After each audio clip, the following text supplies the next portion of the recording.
Oh, what's up, what's up, what's up, what's up? Good day, good day, good day, good day po sa lahat. So yun na nga, unang-una sa lahat, nais ko pong magpasalamat sa lahat ng mga sulit na subscribers na palaging nanonood sa ating vlog dito sa ating YouTube channel. Maraming thank you mga bro, mga sir. Kundi dahil sa inyo ay di tayo aabot sa ganitong estado, di ba? Kundi dahil sa inyo ay di tayo makakasweldo ngayon, di tayo makakasahod. So maraming thank you. So ngayon ay pupunta tayo sa Western Union para kumuha or mag-claim sa ating sahod sa YouTube. So ang topic nga pala natin today ay bibili tayo ng bypass, or mas kilala sa tawag na breather or something ganyan, breather, basta bypass ng UMA. Ayan, 45 degrees po yung bibili natin at naka-reserve na po yun sa CDL Motor Parts and Services. So before tayo bumili ay kukunin muna natin yung sweldo natin, di ba? So tara, samahan nyo ako doon sa M. Luwelier, doon sa Western Union.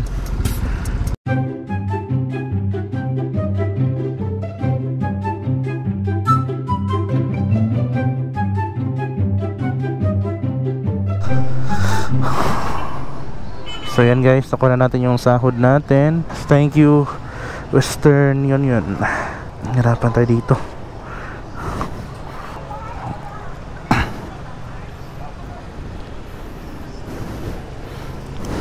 Salamat chef.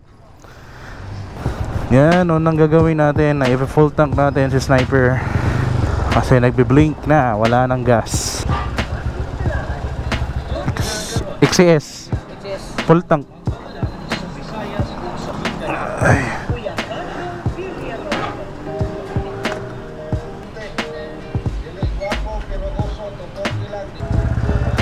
Let's go. Full tank na si Snipey. Yan, nandito po yung CDL Motor Parts. Harap lang po talaga ng Petron dito sa CPG.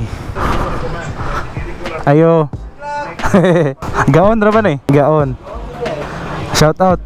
So nanata karon sa CDL Motor Parts atong kaon ng UMA bypass. Oh, unsa kanindot nga color na murag masindot ni. Murag ganan ko ni color. Favorite color nimo. Kini lang murag arangan ni color.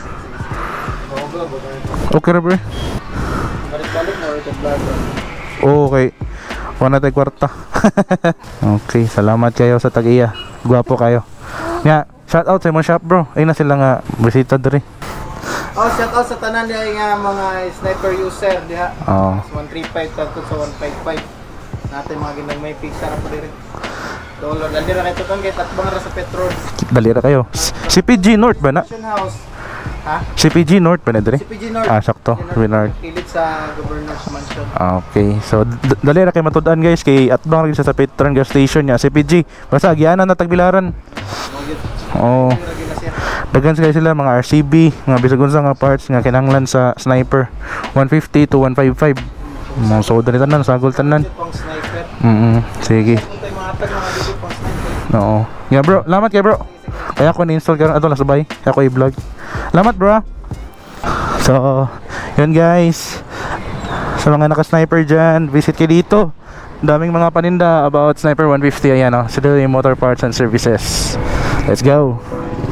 So nabili natin yung bypass hose or breather hose na tinatawag at ang mismong bypass.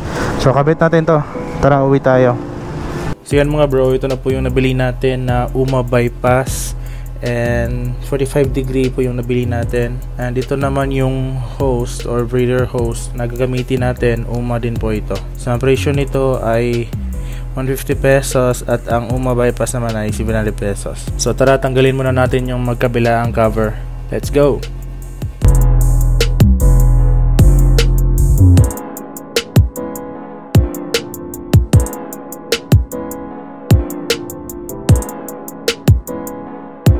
Tara, buksan muna natin ang bypass.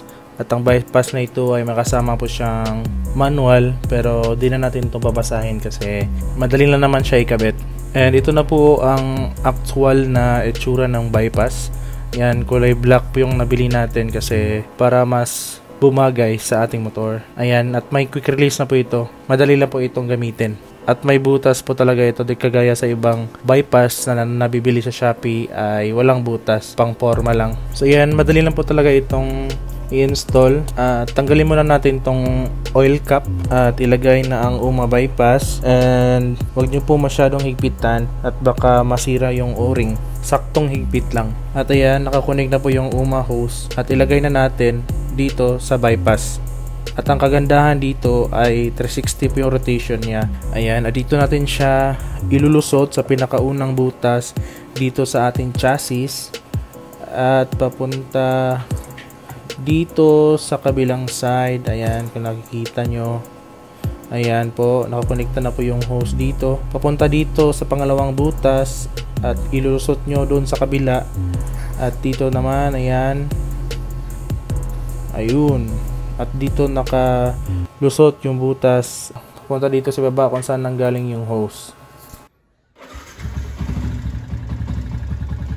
At ayan, meron po talaga tayong refill na hangin na lumalabas galing sa hose. So maganda po ito, iwas overheat, and point nyo po pababa yung hose para maiwasan natin na mapasukan ng tubig. And yung iba gumagamit ng filter para maiwasan kung sakaling merong insekto na papasok sa hose. Pero ako, di ko na lang ito gagamitin. Itatry ko muna kung okay lang ba kahit na walang filter.